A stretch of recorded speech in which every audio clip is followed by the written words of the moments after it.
प्यारी सत्संगत जी, आप सभी को प्यार भरी राधा स्वामी जी।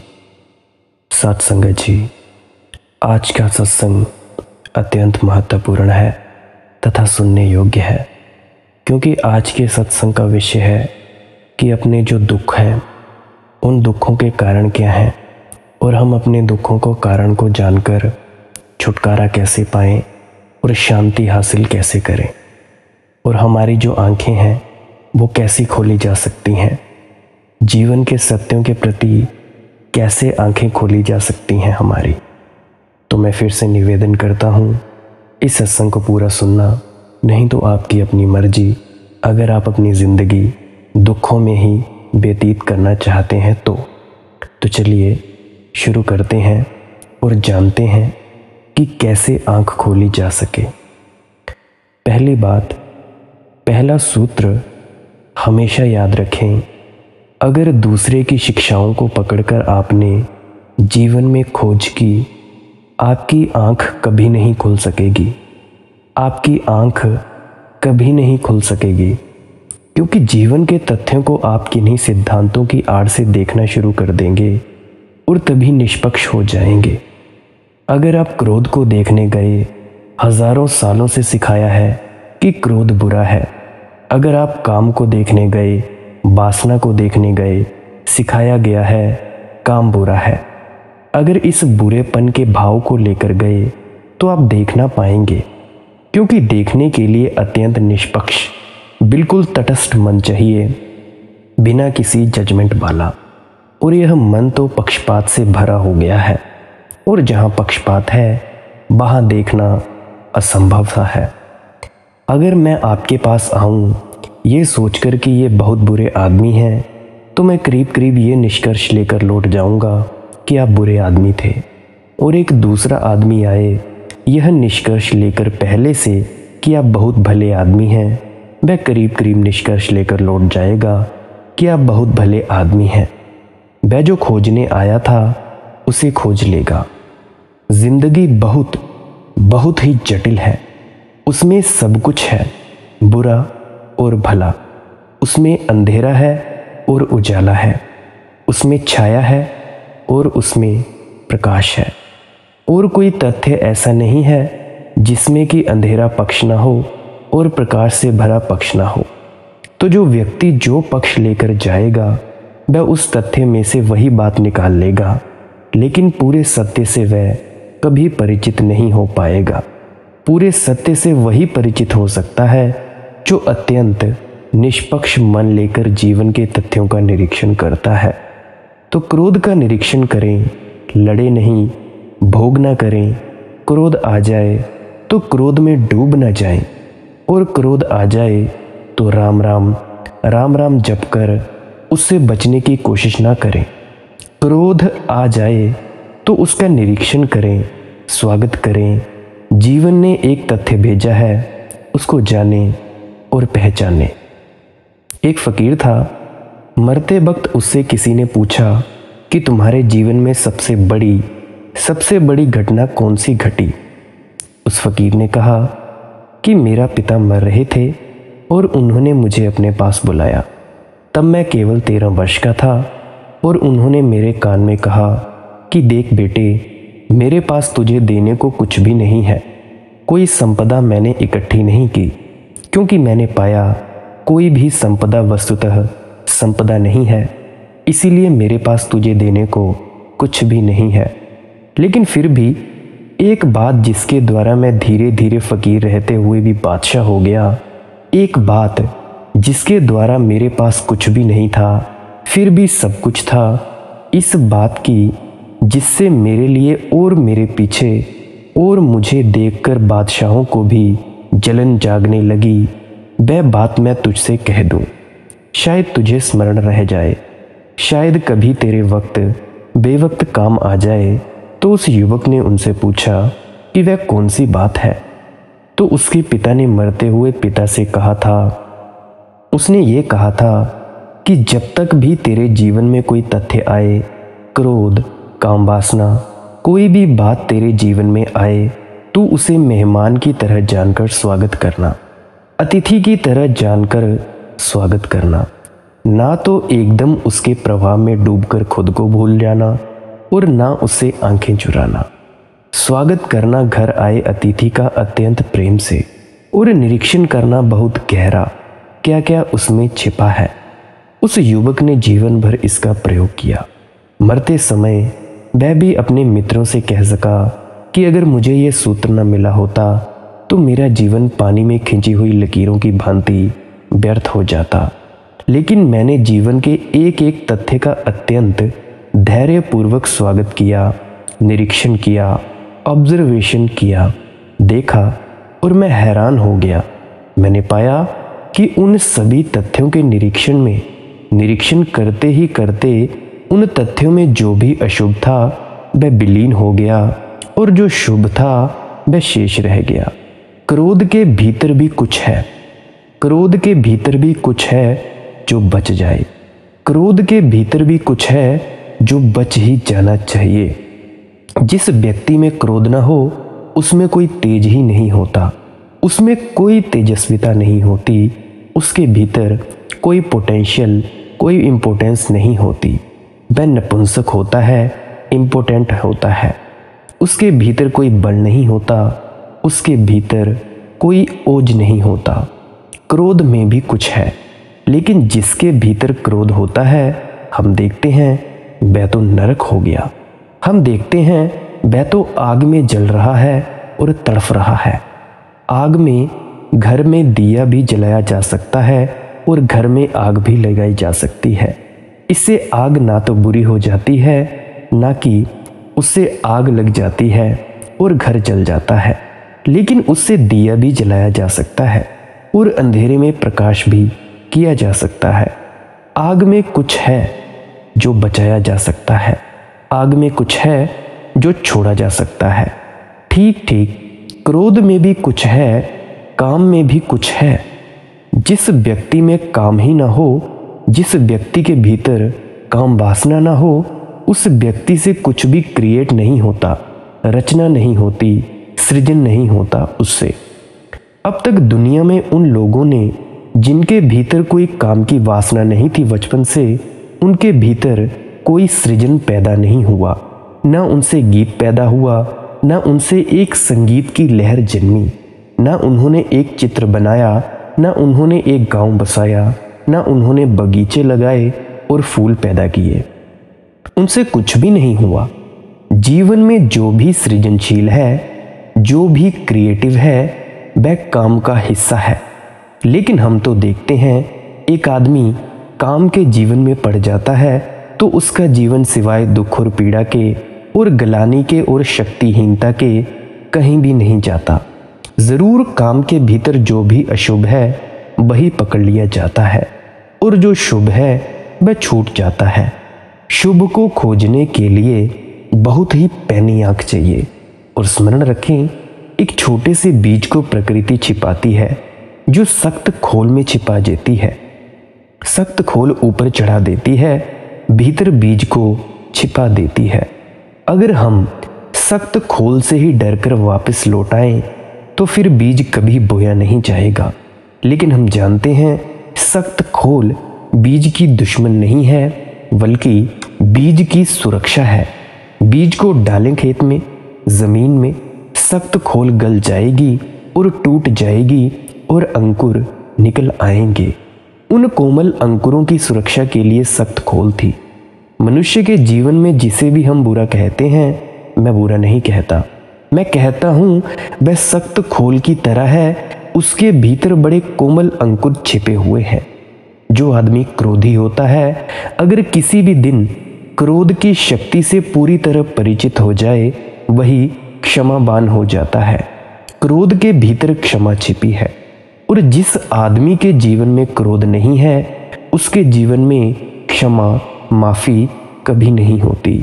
क्या आपको पता है, जिस आदमी के भीतर बहुत ज़्यादा काम की वासना होती है, वही व्यक्ति सचमुच में कभी ब्रह्मचर्य को उपलब्ध हो पाता है, अन्यथा दूसरा व्यक्ति नहीं। काम की शक्ति ही ब्रह्मचर्य का ओज बन सकती है। जैसे किसी घर के बाहर हम खाद को इकट्ठा कर लें, गंदगी को इकट्ठा कर लें, तो बास दुर्गंध फैलना शुरू हो जाएगी। वहाँ जीना और रहना कठिन हो जाएगा, वहाँ सांस लेना मुश्किल हो जाएगा। लेकिन जो जानता है वह उस खाद को बाग में डाल देता है, खेत में डाल देता है और बीज बो देता है, और बीजों से पौधे निकलते हैं और फूल आते हैं, और उन फूलों में जो सुगंध होती है वह उसी खाद से खींचकर निकलती है।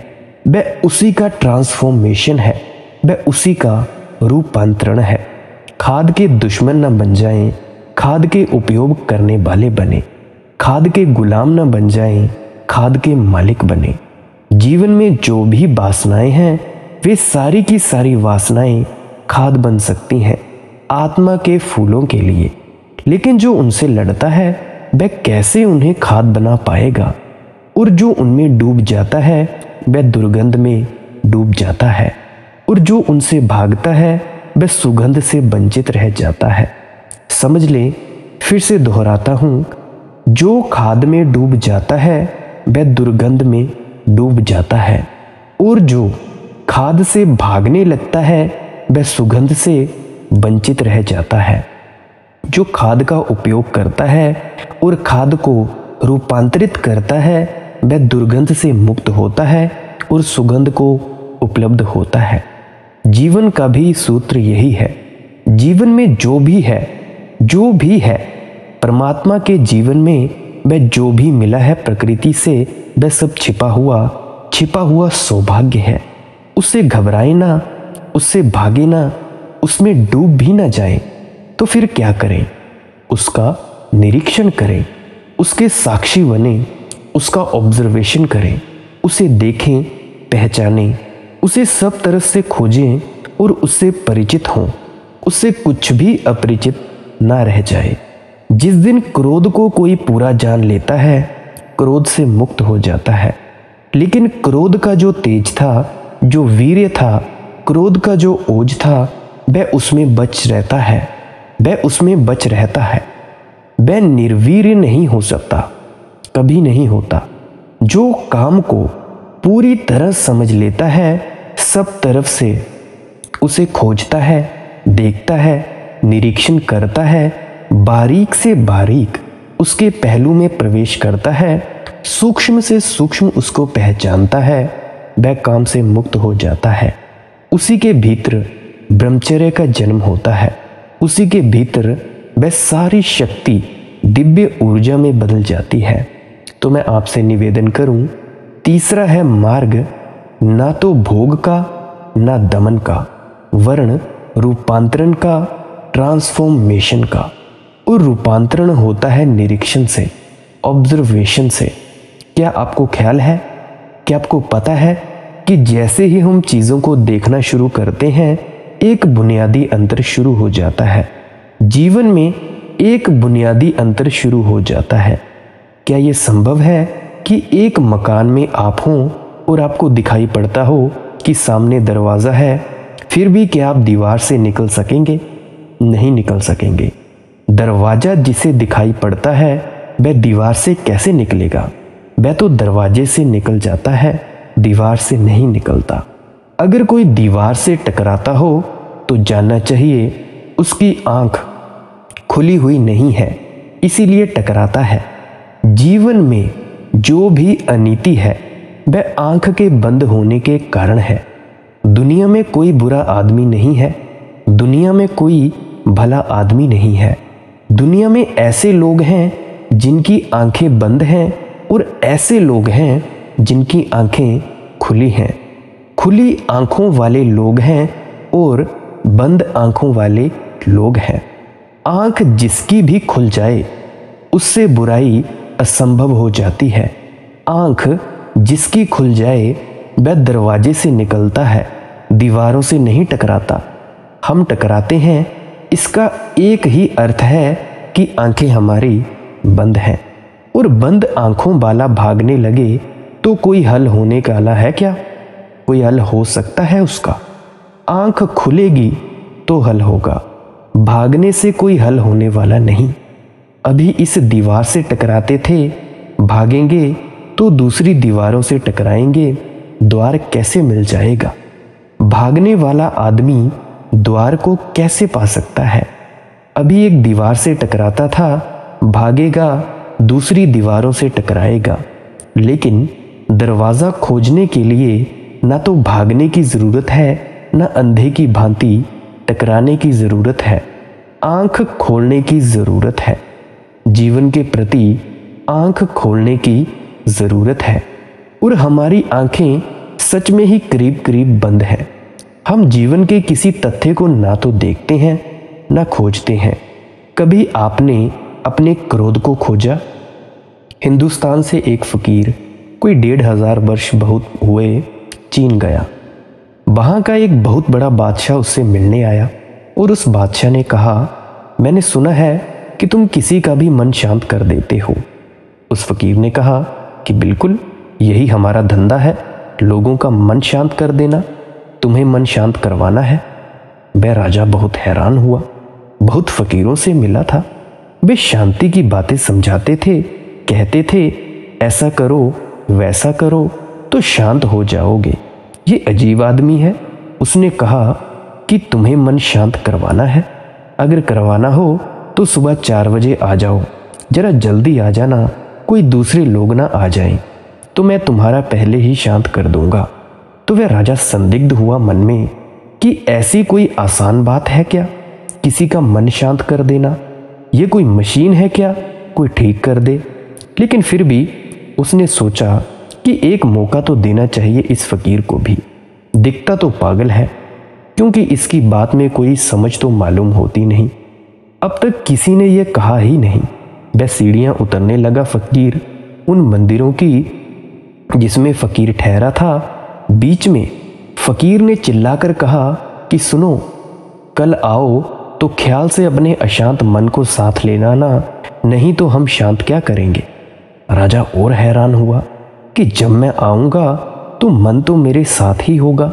ये कहने की क्या ज़रूरत थी? ये आदमी पागल मालूम होता है। दूसरे दिन 4 बजे क्या 3 बजे ही राजा पहुँच गया। कौन कहीं अपने अशांत मन को शांत करवा लेना चाहेगा? आखिर कौन ऐसा नहीं चाहेगा? आप भी होते, आप भी पहुंच गए होते। और मुफ्त में हो रहा था। कुछ काम भी वह करवा नहीं रहा था, कुछ धन नहीं ले रहा था, कुछ मांग नहीं कर रहा था, कुछ छीन भी तो नहीं रहा था। वह पहुंचा, उस फकीर ने पूछा कि ले आए अपना मन? उस राजा ने कहा, ये भी क्या हैरानी की बात करते हैं, मैं आया तो मन भी आ गया। उसने कहा, इतना आसान मामला नहीं है कि तुम यहाँ आ गए तो तुम्हारा मन भी आ गया हो, ये ज़रूरी नहीं है। आदमी कहीं होता है, मन उसका कहीं और होता है। अभी आप ही यहाँ बैठे होंगे, जहाँ पे भी आप सत्संग सुन रहे होंगे, कोई ज़रूरी थोड़े ही है आपका मन भी वहीं बैठा हो जहाँ पे आप बैठे या खड़े हों। आप यहाँ हो या वहाँ हो, मन कहीं और हो। 100 में से 99 मौके तो यही हैं कि मन कहीं और होगा। आदत मन की कहीं और ही रहने की है। तो उस फकीर ने कहा कि ज़रूरी नहीं है, आंख बंद करो। उस फकीर के कहने पर उस राजा ने आंखें बंद की।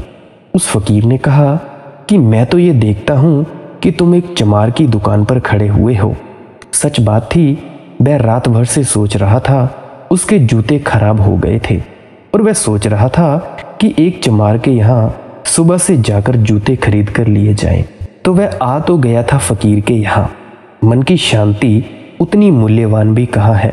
जूते खरीदना बहुत बड़ी बात है। तो आ तो गया था मन शांत कराने, लेकिन सोच रहा था जूते खरीदने की बात।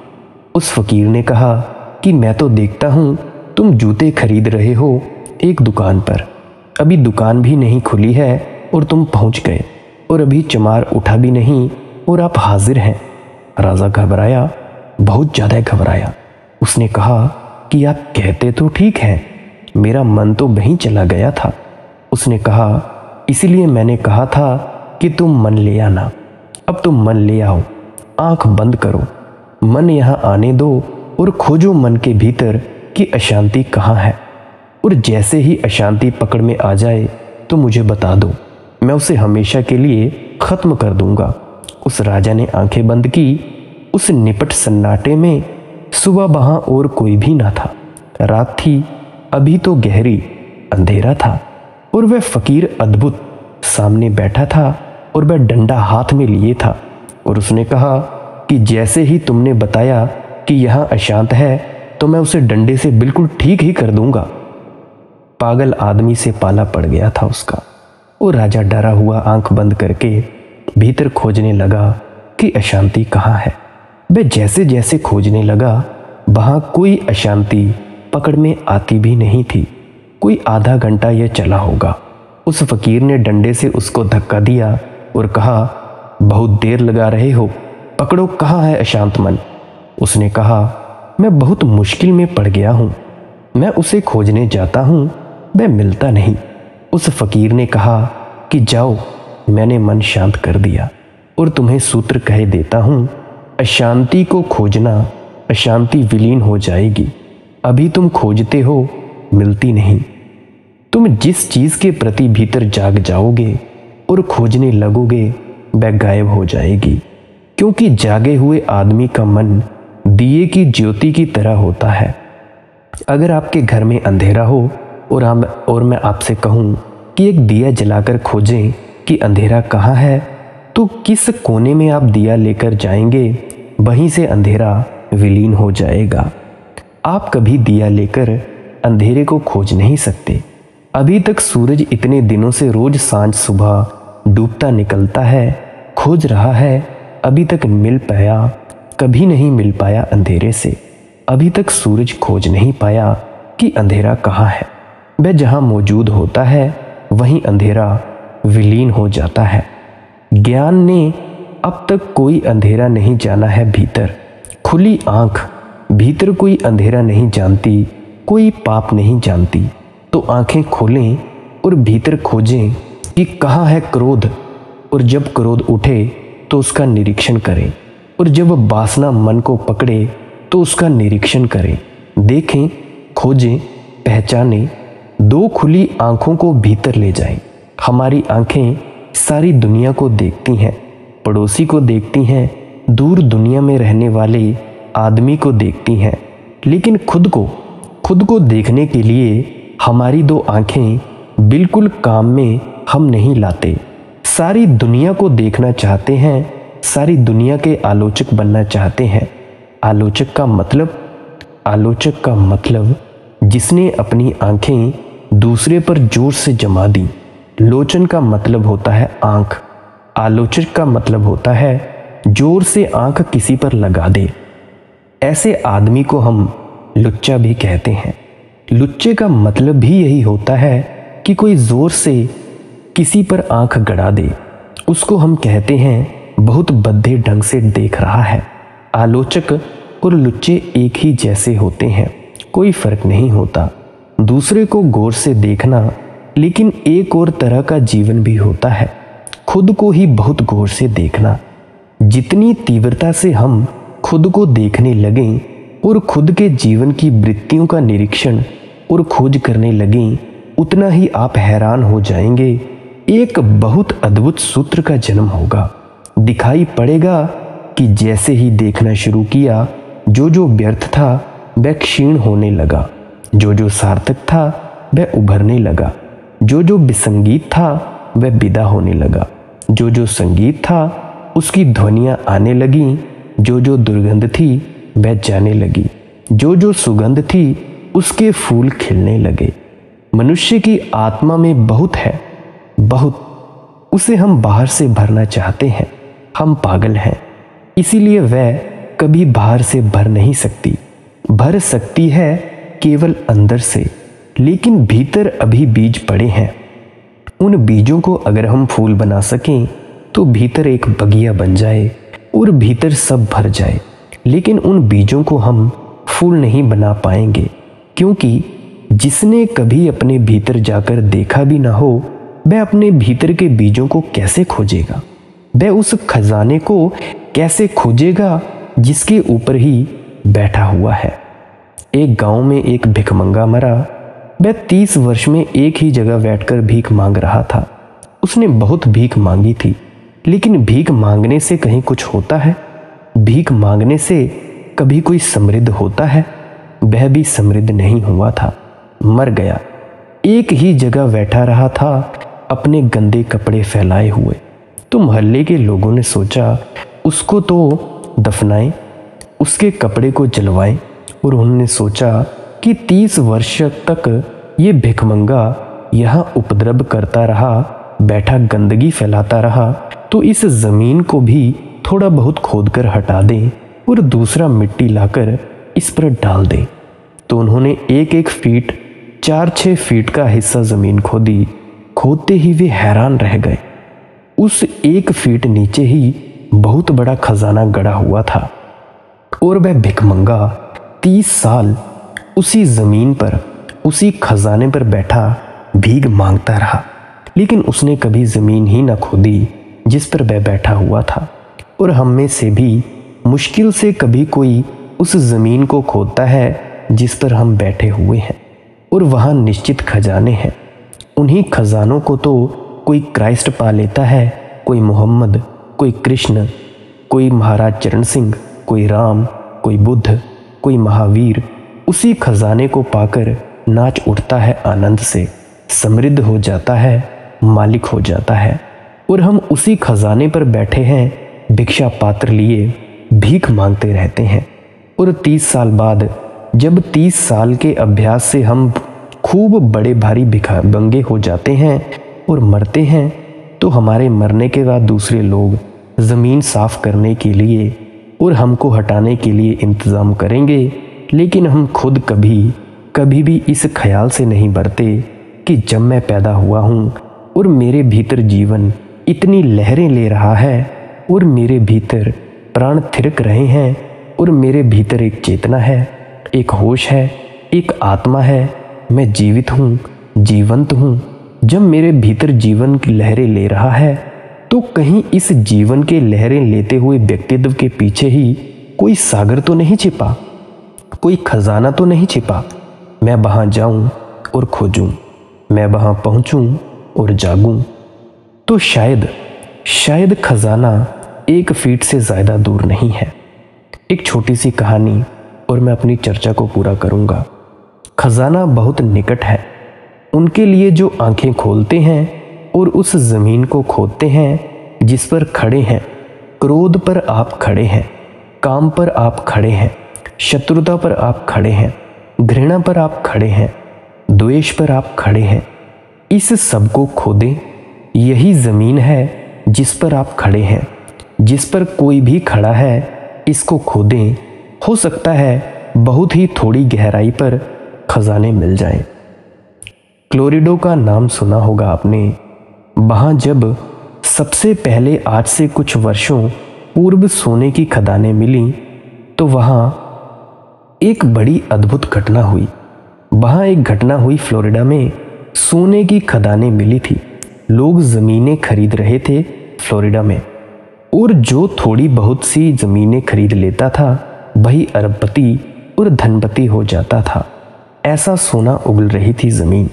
जिनके पास जितना पैसा था उन्होंने उतना पैसा लगाकर उन्होंने ज़मीनें खरीद ली। एक बहुत बड़ी करोड़पति ने सोचा छोटी मोटी ज़मीन क्या खरीदूं। उसने अपनी सारी फैक्ट्री बेचकर, सारी धन दौलत बेचकर अपना मकान तक बेच दिया और किराए के मकान में चला गया। और उसने कोई 1 करोड़ रुपया लगाकर एक पूरी पहाड़ी ही खरीद ली। उस पहाड़ी पर उसने बड़े बड़े खोदने के यंत्र ले गया और खुदाई शुरू हुई, और दुर्भाग्य भी शुरू हुआ। खुदाई होती गई, पत्थरों के सिवाय उस पहाड़ी पर कुछ भी हाथ न लगा। आसपास ही लोगों ने छोटे छोटे खेत खरीद लिए थे और उन खेतों में सोना मिला था, और उस पहाड़ी पर कुछ भी नहीं था। वह पहाड़ी बिल्कुल खाली मालूम होती थी। घबराहट फैल जानी स्वाभाविक थी। उसके परिवार के लोग मूर्छित होने लगे और उन्होंने कहा कि ये क्या पागलपन किया। चलती रोज थी, कमाई अच्छी थी, वह सब बर्बाद हो गई और एक पत्थर का पहाड़ खरीद लिया उस आदमी ने। लेकिन साहस ना खोया।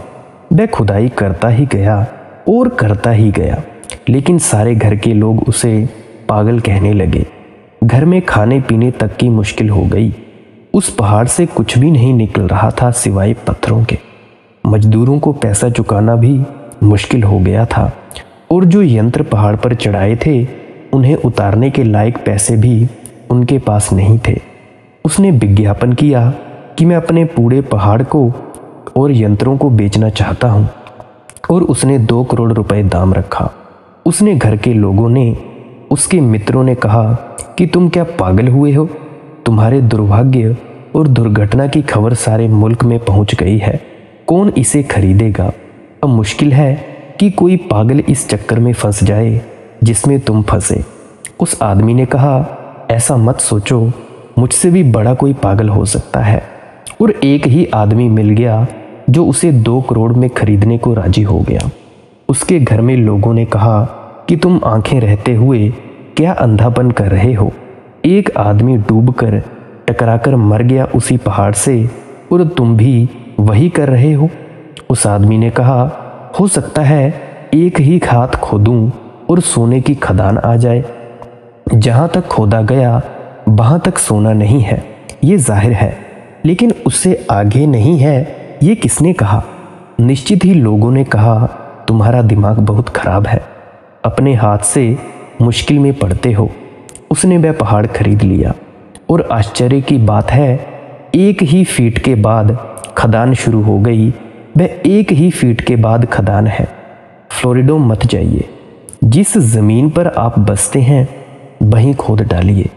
और उस खदान को खोदने के लिए कोई बहुत बड़े मशीन और उपकरण की ज़रूरत नहीं, सिर्फ निरीक्षण का उपकरण चाहिए, सिर्फ देखने वाली आंखें चाहिए, खोजने वाली आंखें चाहिए, इंक्वायरी वाली आंखें चाहिए, ऑब्जर्वेशन वाली आंखें चाहिए। तो अपने निरीक्षक हो जाएं, अपने साक्षी हो जाएं और देखें और डरे ना, घबराए ना, आंखें बंद ना करें। आंख बंद करने वाले धर्मों ने ही मनुष्य को धर्म से वंचित किया है। एक ऐसे धर्म की दुनिया में ज़रूरत है जो खुली आंखों वाला हो, आंख बंद करने वाला नहीं। एक ऐसे धर्म की ज़रूरत है जो खुली आंख से जीवन को देखने के लिए समर्थ बनाए, साहसी बनाए, हिम्मत दे और कहे कि खोजो।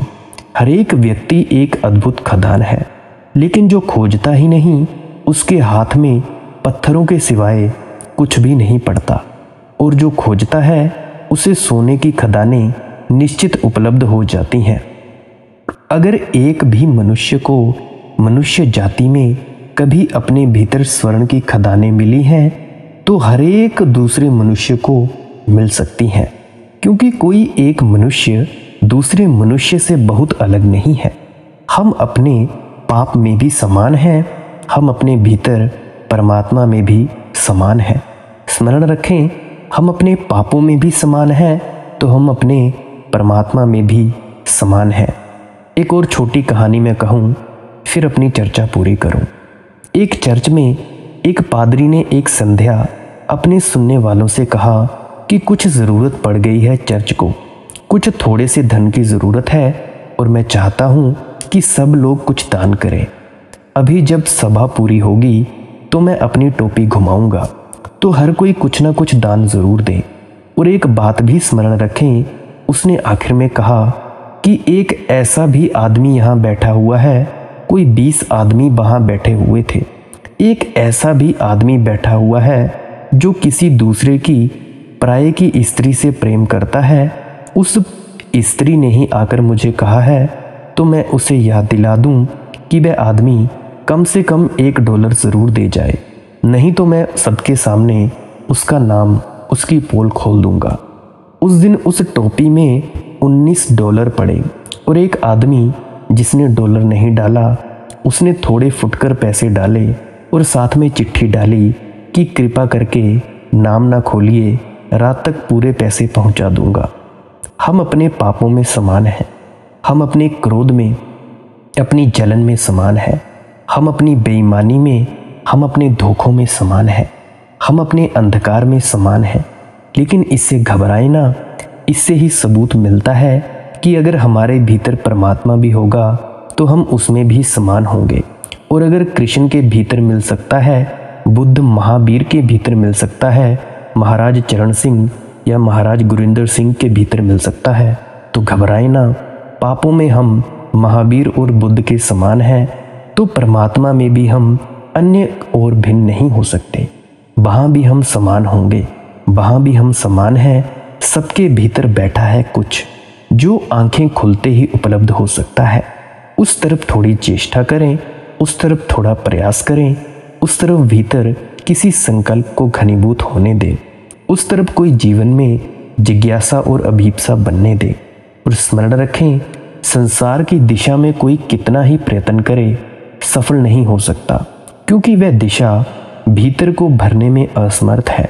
और परमात्मा की दिशा में कोई अल्प भी प्रयत्न करे तो निश्चित सफल हो सकता है, क्योंकि वह उसको उघाड़ देती है जो भीतर मौजूद है। कुछ पाना नहीं है, उघाड़ना है। परमात्मा बहुत निकट है, सिर्फ देखने वाली आंखें चाहिए। और ये देखने वाली आंखें कहाँ से लाइएगा? जिसको हम पाप कहते हैं उसी पाप के प्रति जागिए तो देखने वाली आंख पैदा हो जाएगी। और देखने वाली आंख पैदा हो जाए तो पाप नष्ट हो जाएंगे और जो शेष रह जाता है वही परमात्मा है। मेरी इन बातों को आपने बड़े प्रेम से सुना, इसके लिए बहुत ही अनुग्रहित हूँ। अंत में आपके भीतर बैठे परमात्मा को प्रणाम करता हूँ। मेरा प्रणाम स्वीकार करें। राधा स्वामी जी।